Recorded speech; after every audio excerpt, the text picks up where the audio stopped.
Hey, this is Ryan from Stand United and Stay Free. I'm here with Rick Jimenez from Soldiers, This Is Hell, Ice Age, several other bands throughout the years. Soldiers just recorded Hit the Bricks on State of Mind Records. When will that be coming out? Supposed to come out sometime in the spring. With everything going on with This Is Hell, how was the writing process for that? Sometimes it's stressful, sometimes it's not. I guess it depends on if we're in a rush or not, but usually if we're supposed to be in a rush, I kind of disregard it and do things on my own time anyway. You can't rush songwriting. Yeah. You know, yeah. If you do, it sounds like rush songwriting, which sucks. And not only does it sound shitty, but it's like no fun. So This Is Hell did the AP tour with Bring Me the Horizon, Polar Bear Club, and August Burns Red. How'd that go for you guys? It was awesome. Yeah. It's totally something that should not have been awesome. Yeah. Kinda. But we got the offer. You know, the people at AP have always been good to us. You know, So they got the CD for review and they listened to it and they liked it and all that. So they asked us to do the tour and I think they were surprised when we said yes to do it because it's like completely. Almost doesn't make sense for Yeah, your it band. doesn't make sense at all. You know, like we're a fast hardcore band with Yeah. like a little bit of crossover, and then the other bands are like. Moshy. Yeah, like mosh metal. You know, Polar Bear Club isn't, but they kind of stuck out in the tour as well. We've been friends with the Bring the Rising guys for a while. Been friends with Polar Bear Club for a while. Mm-hmm. So I was like, yeah, sure, this will be fun. You know, and there was a lot of other like cool perks that they put into the tour. Yeah, because it was sponsored by AP. Yeah. So we're like, yeah, what the fuck, I knew the shows were gonna do well. Yeah. But I figured, we were playing first every night. We played at 100, 200 kids, which I'm still fine with that. Yeah. 200 kids is a ton of kids to me. But I figured we played at about 200 blank stares every night. But instead, we were playing to almost the full room, if not the full room every night. And the kids were awesome.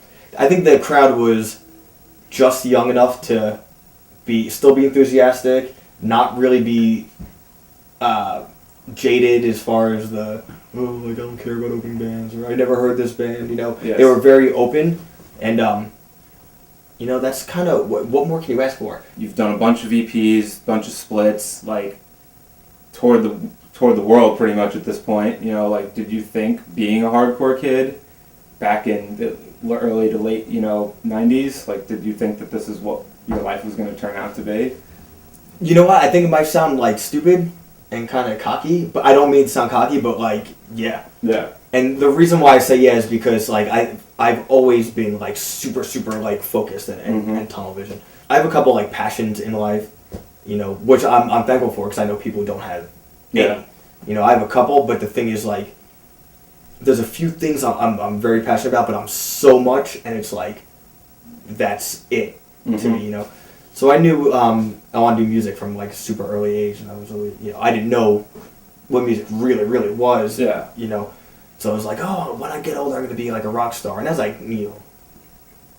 got older and started playing music, I was like, well, I just want to be in a band. But it was always I wanted to do it for real. Yeah. And once, I discovered punk and did my, research, and you watch videos like Another State of Mind, and you watch videos like The Decline of Western Civilization. It's that's what really kind of cements you into, besides just listening to, a Minor Threat record or a Ramones record, being like, oh, this is really cool, and I could play this. It's I could do this. Yeah. I could go on tour.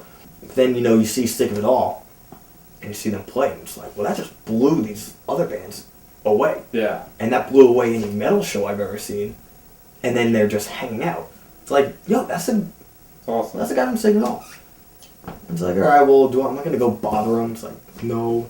But then you see other bands, and it's well, this guy's from Long Island. They're not even a big band. And I just saw them play.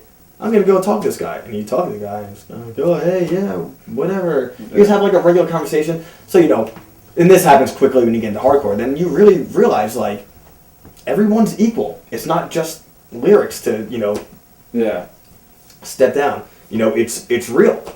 Essentially, as soon as I got into hardcore, I was like, I can totally do this because it was what I've been looking for forever. Yeah. It's just everything. As soon as it really was like a snap. As soon as I saw Sick of It All, by the time they were done playing, like my life had been changed. I was like, yo, this is what I, like.